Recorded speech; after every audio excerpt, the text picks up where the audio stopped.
The BYU Cougars and the Iowa State Cyclones are matching wits for the second time in 3 seasons since BYU joined the league. Last time, it was a thorough beating at the hands of the Cyclones. What do the Cougars need to do to rebound in Ames this weekend and keep their sterling record intact?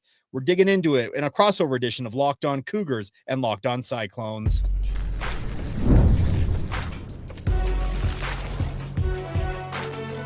You are Locked On College Crossover, part of the Locked On Podcast Network. Your team every day. What's up, everybody? Welcome into a crossover edition of Locked On Cougars and Locked On Cyclones. I'm Jake Hatch, host of Locked On Cougars, covering all things BYU. That across from me digitally is Nick Maravitz, host of Locked On Cyclones, covering the Iowa State Cyclones. Thank you to all of you for making this your first listen and or view of the day. And as always, please subscribe, rate, and review, and share this with your family and friends, and let everybody know that this is daily content they can get covering both BYU and Iowa State. And just a reminder for you guys that today's show is brought to you by our friends over at FanDuel at FanDuel.com. Get your first bet in there, first $5 bet. You can win up to $300 in bonus bets. It's all courtesy of your friends over at FanDuel. All right, Nick, so we're going to preview this game top to bottom when it comes to Iowa State and BYU as the Cougars make a trek to Trice Stadium. We'll dig into kind of the nitty-gritty of this matchup between both sides. We'll also I want to talk to you a little bit about Kalani Sitake and Matt Campbell, who I consider to be two of the pillar coaches in this league. That we'll dig into that a little bit. And of course, we'll make our final predictions, keys to the game, scores, and the like. So let's get right into it. And I want to start off with asking you to translate some Matt Campbellese, if you don't mind. So earlier this week, he was doing his press conference, and he said that if he had a son who was going to play college football, he would send him to play for Kalani Sitake. Now, I speak for BYU fans and wondering, is that just him speaking with platitudes and trying to make BYU feel good about themselves while at the same time getting ready to kick their rear end? Or is Matt Campbell being straight up with what he said? No, everything that Matt Campbell says, I completely hold it as if it were a bar of gold. That guy does not lie. I am actually not lying either. I have one of his quotes on my desk right here in front of me. What the guy says, he means, okay? And sometimes he does have some pretty serious coach speak, and you got to decipher that. But for the most part, what he says comes from the heart. I wouldn't take this in any way where he's trying to game the system. That guy is basically incapable of lying is the conclusion that I have come to. Okay.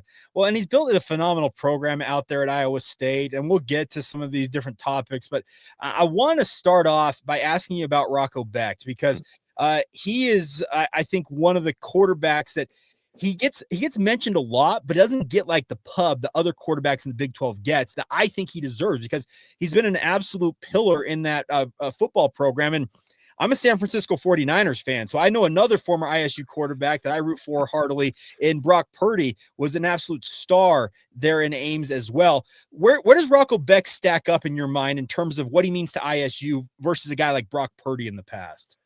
I mean, I would definitely – he's held in very high regard. I would go so far as to say maybe even higher than Brock Purdy. I think Brock Purdy set the stage for him, and I think that he has taken the baton and absolutely lit the track on fire. He is rolling with it. Yes, Brock Purdy is playing very well in the NFL, but I think a lot of Cyclone fans would agree with me. When you look back at his time in Iowa State, he had his fair share of blunders, right? Like 3 picks against Oklahoma, one of the first games that comes to mind. Rocco Becht has played very, very well, has taken that baton and played at the same level, if not higher. So I would say he's held in very high regard as far as across the rest of the Big 12. I think what's holding him back is the program, right? Iowa State as a whole just hasn't seen Texas level success, Oklahoma level success. Obviously, first 10-win season in 133 years last year. Like that is kind of embarrassing. I'm not going to lie to you. So I think that on some level, it's like, well, he's just the quarterback at Iowa State. I want to ask you this. I'm going to send this right back your way, because it's not the quarterback at Iowa State. It's the freshman quarterback at BYU, wearing number 47 nonetheless. What's going on with Bear Bachmeier? One of the coolest names, yes, but joins the team late. When he joined, it was in, I think, May, right? I immediately said, all right, Iowa State's ceiling and floor just raised by 1. I'm not worried about BYU. He has lit the track on fire because he is running so well. What is the vibe around Bear Bachmeier at quarterback right now for BYU? About as high as they could be right now, because think about it. You mentioned that you came in. Actually, I'm actually going to do you one better. He showed up in mid-June. He came in for the summer term, had about 5 weeks to essentially get up to speed on what BYU was running offensively. Then through training camp, he beats out two other guys in McKay Hillstead and Trayson Bourget, who had well over a year of experience in Aaron Roderick's offense. And BYU said, no, he's the best option we got. They threw him out there, and all he's been is nothing short of remarkable, because you mentioned the fact he's a true freshman. He's played all of 7 games at the collegiate level, and he's got BYU knocking on the door of the top 10. So, yeah, the vibes and the feeling around BYU football right now, especially in the aftermath of the Jake Retzloff situation during the offseason, they couldn't be higher, quite honestly. Well, that was the thing. I think a lot of people going, obviously, with Jake and that whole situation, then it became a question of, to me, it was trust. How much do you trust Bear Bachmeier once he was named the starter? How much do you trust a true freshman? I believe a true freshman had never started for BYU, their game 1 or whatever it was. Is the trust there now? Do they trust him going into a hostile situation that is Ames, Iowa? Things are getting better and better in terms of his ability to run the offense. You're going to notice BYU right now is sending in 2 play calls to him almost every play. Speaking of Aaron Roderick and his headset, he's getting him 2 play calls. And then you'll see Bear walk up to the line. He'll check everything. And then he'll either run with the play that's the primary play that they called, or you'll see him audible. I don't know how many quarterbacks as a 19-year-old. Yeah. You do that. Yeah, he puts his hands up to his helmet, and the players, the skill players in particular, respond to know that they've switched the play. And the thing about it is, I don't know how many 19-year-old true freshmen are capable of that, but that's the thing that I've noticed most with Bear is his demeanor belies the fact he's a very, very young individual, because he doesn't get high, he doesn't get low. A lot of Iowa State fans probably saw the game-winning touchdown that he scored for BYU in the Holy War this past week against Utah. Well, if you watch him on that play, most quarterbacks would have run over and done like a Lambeau leap into the Lavelle Edwards Stadium fans' crowd. What does he do? Kind of hands the football off to one of his offensive linemen and just kind of trots back over to the sideline. I'm like, bro, you just made one of the more iconic plays in recent memory in this rivalry, and you're just acting like it's no big deal. I think it says a lot about what this young man is about. Yeah, no, you're exactly right. I was watching Dancing with the Stars Wicked version just earlier this week, and their guest guy who does the ratings, he's like the producer or whatever of Wicked, and he said to, I believe it's Jordan Childs, I saw you over in Paris. The eyes you had there are the eyes you have now. And it just speaks to like the competitive level of some of these people out there. There's difference. There's a big difference in competitive level. I see it in Bear Bachmeier. I see whatever it is that's that upper echelon level competitor. It's scary. It is very scary to know that he's going to probably be in the Big 12 3 more years. I would say he's not going anywhere. Well, and that's the question. Now, a lot of people have already started like, well, does he get a big offer from an SEC team or a Big 10 team? Nick, you and I have talked on Big 12 squads about BYU's NIL prowess. I'm going to say it right now on the record right now. BYU will be hard to beat in terms of trying to pry him away from Provo. Oh, yeah. Well, and I mean, Iowa State's got with Rocco Becht, the culture, and you remember, was he going to go to Tennessee? Was it some SEC program? Yeah. I would say that outside of just NIL, too, BYU has that pull as an organization. And we just talked about Kalani Sitake and how great of a coach he is, too. Like, there are other reasons to stay outside of just the bag for Bear Bachmeier. Yeah, and he's having really, really good success. BYU's never opened back-to-back seasons 7-0, which they did with their win against Utah. It'd obviously be back-to-back 8-0 would be a program record. A lot of good vibes in Provo right now, but the vibes for Iowa State, it may have fallen off just ever so slightly in the last couple of weeks, but they are coming off a bye week, Nick, and I want to get into how Matt Campbell has built ISU into what they are and talk more about why Kalani Sitake and Matt Campbell, in my mind, are two of more of, like I said, the pillars in the Big 12. And we'll get to that as we continue on this crossover edition of Locked On Cougars and Locked On Cyclones.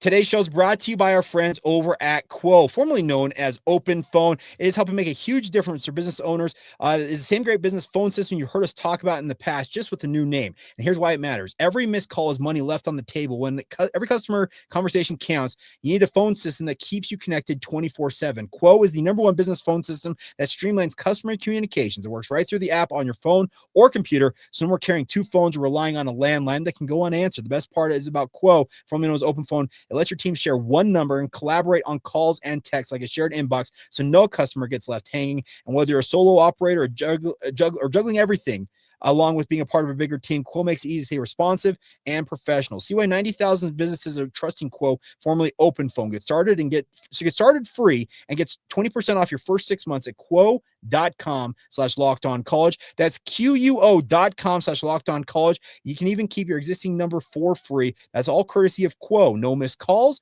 and no missed customers.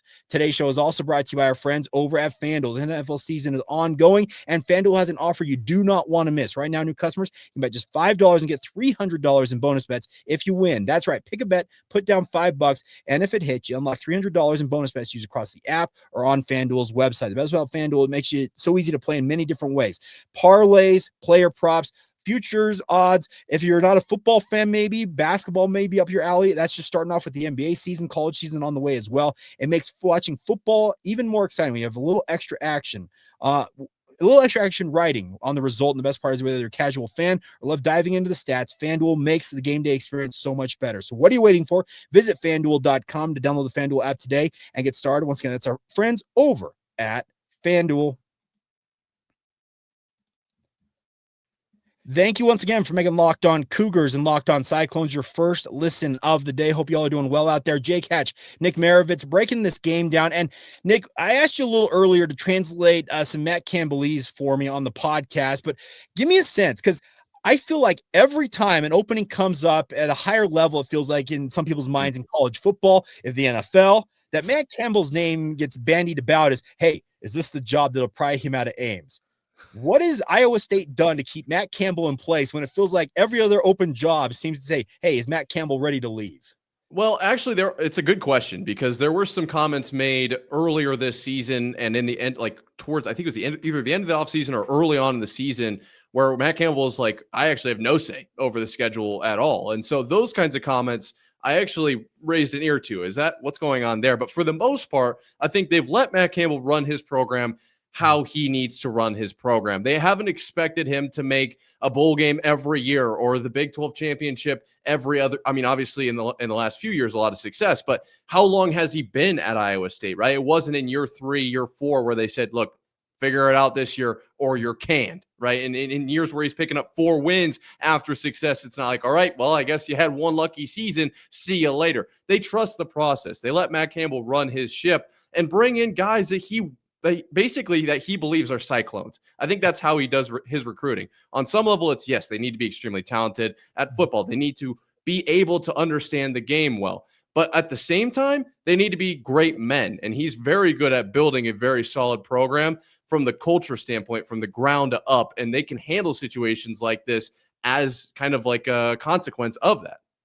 Well, there was an acronym that Chris Peterson, the former Boise State coach, used, and they still use it up at Boise State, I think. They call it OKGs. And what that means is our kind of guys. And that was what Peterson looked for. He said that we want guys who fit what Boise State's all about. And that's why I feel like Kalani Sitake and Matt Campbell are kind of peas in a pod, because you're right. BYU being a religiously affiliated institution, there's a unique fit in terms of guys who can come to Provo and thrive in the environment that Brigham Young University entails because of the affiliation with the Church of Jesus Christ of Latter-day Saints.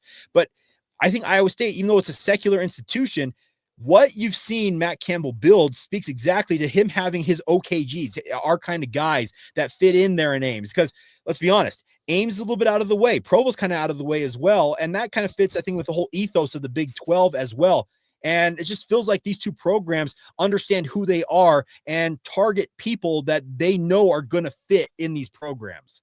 Absolutely. And I think that to that point, the future of what the NIL and transfer portal landscape looks like, I think what BYU and Iowa State have built, it might not, obviously BYU has a little bit more of an NIL advantage over Iowa State, but from my perspective with the Cyclones, Ames isn't a vacation destination for many people outside of myself, right? It's not exactly the Cancun of Midwest, but what they've built from a culture standpoint, people want to come play at Iowa State. And I think a really good example of this was like the Chase Sowell transfer, one obviously from Colorado over to Eastern Carolina and back to the Big 12 at Iowa State.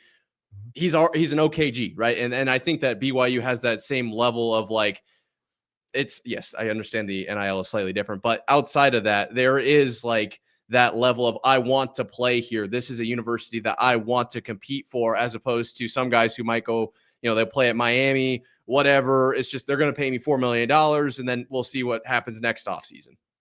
Well, and that's a good point, because these programs, speaking of both Iowa State and BYU, trust me, I get people all the time hitting me up saying, hey, how's BYU going to hold on to their roster? And it's like, here's the thing. There's a lot to NIL, obviously, because there's a number I think everybody is saying, okay, that's the number. Okay, thanks, Iowa State. Thanks, BYU, but I'm going over here. But also, there are a lot of young men out there who also understand the situation that they're in. I talked about Bear Bachmeier earlier and what he's meant to BYU so far. The thing is, there's an understanding that, hey, this fits me. This is a good fit for who I am as a person, and I'm comfortable here. Why go and screw that all up just to chase a check? And I think that's one thing that it kind of points. I use the term pillars. That's why I appreciate what Matt Campbell's been all about. He's much like Kalani Sitake, where they want to build actual programs versus hiring a team of mercenaries. Yeah, no, that's that, and you can see that in his tenure at Iowa State, and he's building up this level of veteran, leadership and building what I like to just say, like, better men, like building absolute legends that are going to go out into society. Because for a lot of these guys, there is no second level, right? When you're done with your last year of eligibility, that's it. And I think Matt Campbell is, I don't want to speak for him, but in some ways, a coach of men first, then a coach of football players. And I think he prides himself on that. Okay, I also got a question in terms of, they have dealt with their fair share of injuries. Speaking of Iowa State, I think both starting cornerbacks, ACL injuries in the very same week, and they've been trying to kind of get their way through that, and that's the reason why they're not ranked right now. They're still 5-2. They're still very much alive in the Big 12 race, it appears, Nick. So here, the question I've got for you is, how have they been able to kind of grind their way through this, understanding that, hey, we've taken our hits here, but we got to keep competing and keep winning along the way? Yeah, I knew I kind of opened myself up to this question when I mentioned the veteran leadership and the depth, because, this is the second straight year that Iowa State has sustained major injuries really at one position group. Iowa State fans remember last season it was linebacker. This season it's the secondary. Jontez and Coop are both ACLs done for the season, and they're not the only ones either, right? There are plenty of other guys. Obviously, Kyle Conradi, a big name as well. As far as how's the team approached it, it has not gone well the last 2 weeks. I'm not going to lie to you. Obviously, for the most part, solid defensive play, but there are big issues, every play that matters, right? There's a play here, play there, and that's where you lose games. And so what is promising to me was John Haycock came out and talked this week on a presser and talked about the communication. I said after the Colorado game, it just looks like there are guys out there that are being told to do too much. We need to not dumb it down, but ask them to do what they're capable of, reshape how this defense is structured. And that's essentially what he said. We're relooking at communication. How can we make this the most effective communication that we can, but also at the same time have a good defense? So I'm interested to see how this plays out against BYU, but I think they're taking a step in the right direction and not looking at what this team was at the beginning of the season, but what this team is now. Okay, so fill me in on this defensively, because Iowa State's been known to run a pretty unique defensive scheme. With those injuries in the secondary, has it changed much? Does that make sense? Yeah, so the biggest thing really is, like, how are you going to match up against 3, 4, 5 wide receiver sets? How are you going to bring out a nickel or a dime package? There's been a big shift just because of the lack of depth. You've got guys who were, as Haycock said, instead of playing 20 plays behind guys who are playing 50, now they're the guys playing 50, 60, or even up to 70 plays because there's no one behind them to take over either. Iowa State's just playing a lot more base defense, kind of just playing the way that I equate it was when TJ Otzelberger, our basketball coach, was talking about their matchup against Creighton. He said, look, I don't care if they see everything we have. We just want to play better, harder, faster, stronger, like that. That's how I see this defense right now. They're like, just run cover 2, no fancy stunts, get out there and run faster than the other team. Go tackle them. Stop the ball from advancing. That's how I view this defense right now. And I think we have the dogs to do it, but it's just not as fancy. It's not as flashy as a lot of other teams, unfortunately. So it's more effort-based right now versus maybe like skill-based. But here's the thing. I think Cougar fans can, in some ways, commiserate with that because, trust me, BYU's had really good luck overall with health the last 2 seasons, but it's not that long ago that what you're kind of talking about where certain position groups got absolutely decimated due to injury. Trust me, Kalani Sitake's tenure had hallmarks at different points, as speaking to exactly what you said. And I think BYU's philosophy, not that you asked the question, but on that has been, okay, when you maybe don't have the horses, guess what? Effort can make up for a lot of maybe what the talent may be lacking for. Yeah, to quote Kevin Durant, hard work beats talent when talent doesn't work hard. It's a very good point. All right. So we'll get some final thoughts on this keys to the game. Also, a couple other questions I've got about this matchup coming up next, because I think there are Cougar fans who are excited to experience Jack Trice Stadium, Nick. And we'll talk about that a little bit as well as we continue on in this crossover edition of Locked On Cougars and Locked On Cyclones. Today's show is brought to you by our friends over at Mazda. They craft cars for those who do more than simply move. They deliver confidence with every ride, with more IIHS Top Safety Pick awards than anybody else as of August 2025. From footwork to breathwork, athletes sweat all the details. Mazda brings that same intention to how they craft every model of their vehicles. You make everyday drives feel like anything but, from smooth handling to intuitive controls. And for us out in Utah, I know it's the same way in the Midwest. With all-wheel drive standard in every crossover SUV, you can drive with confidence through almost every season. The best part is with winter on the way, that's an incredible thing to have in your back pocket. And the best part is, like our players, we sweat every detail, because when you make every move count, impossible becomes irrelevant. It's all courtesy of your friend over at Mazda. Move and be moved. Thank you once again for making Locked On Cougars and Locked On Cyclones your first listen today. That's Nick Maravitz. I'm Jake Hatch. And Nick, Jack Trice Stadium has been around for a really, really long time. And the backstory on the stadium, if people don't know about it, it's absolutely incredible in its own right.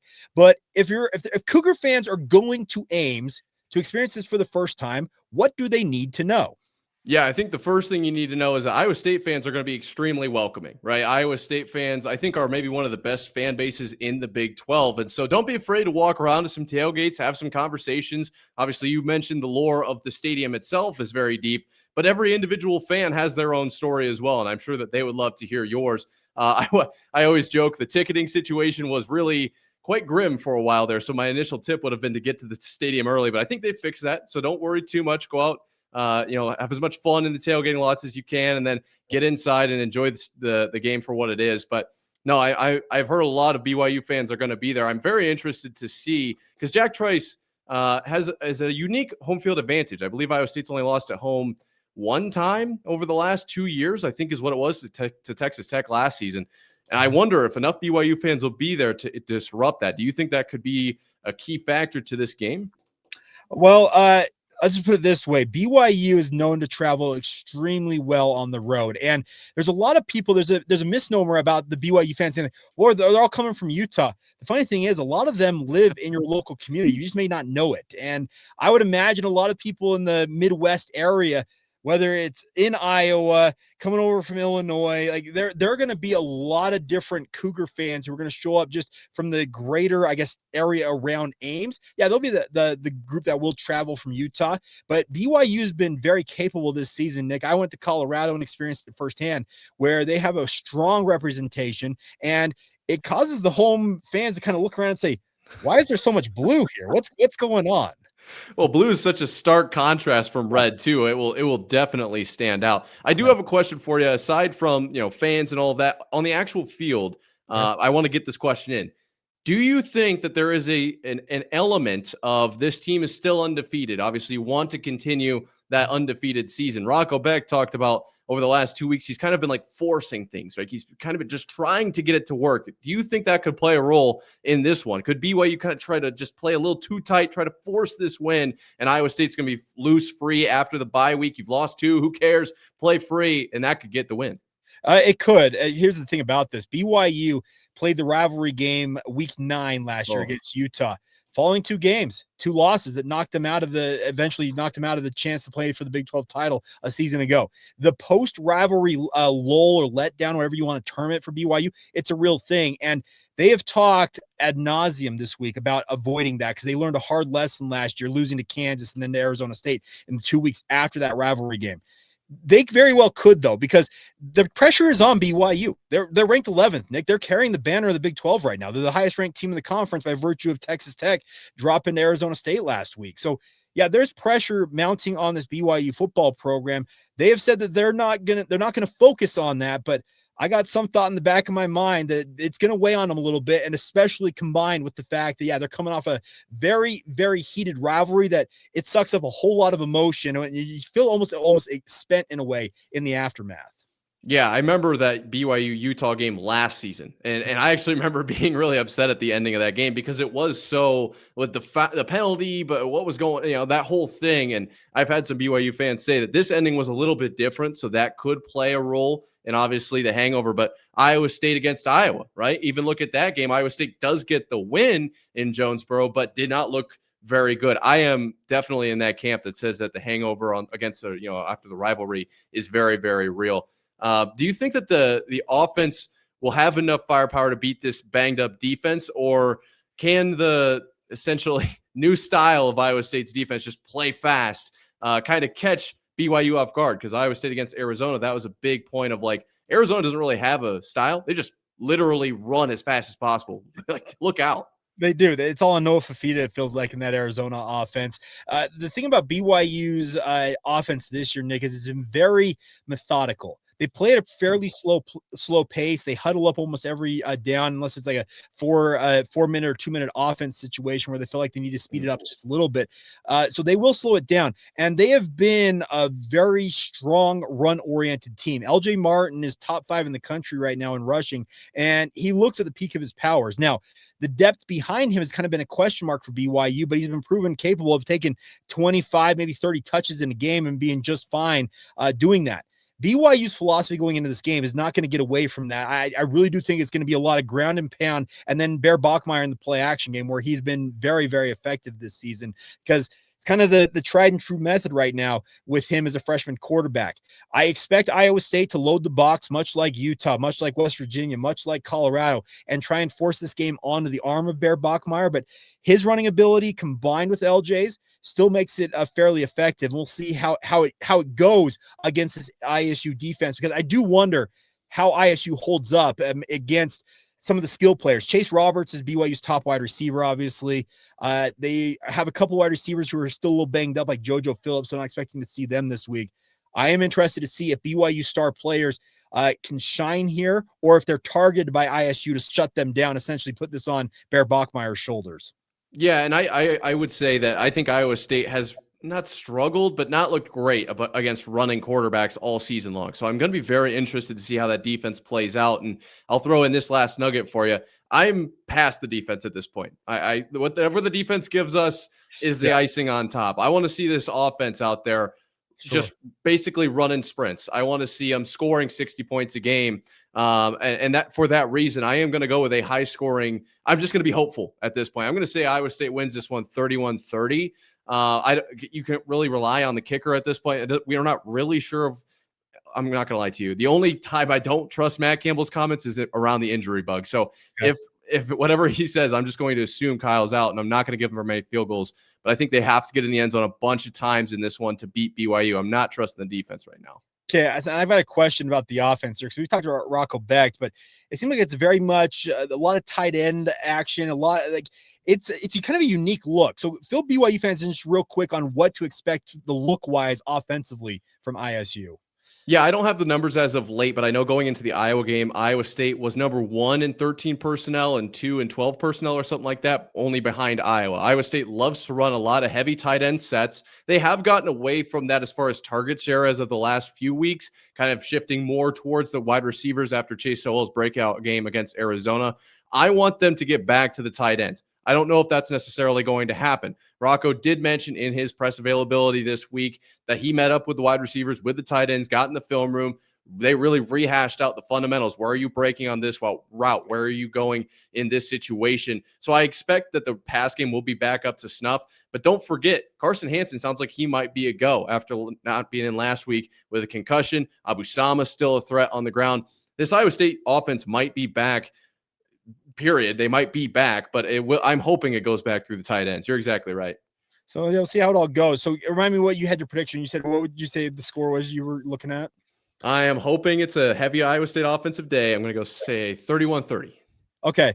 And I'm kind of in that same realm. I've been kind of going back and forth thinking about it. Cause I'm like, okay, with this defense for ISU, it should allow BYU to have some more success offensively, at least in theory. Well, obviously, we'll see how the game plays out. The biggest thing is for BYU, take care of the football. And I've got it BYU 31, Iowa State 24. So I think we're kind of right in the same realm, and we'll see how it all shakes out. And as it often does, take care of the football and see what happens. Because the turnover margin, more and more in the modern era of college football, and you know this as well as I do, Nick, that can really tilt games one way or the other.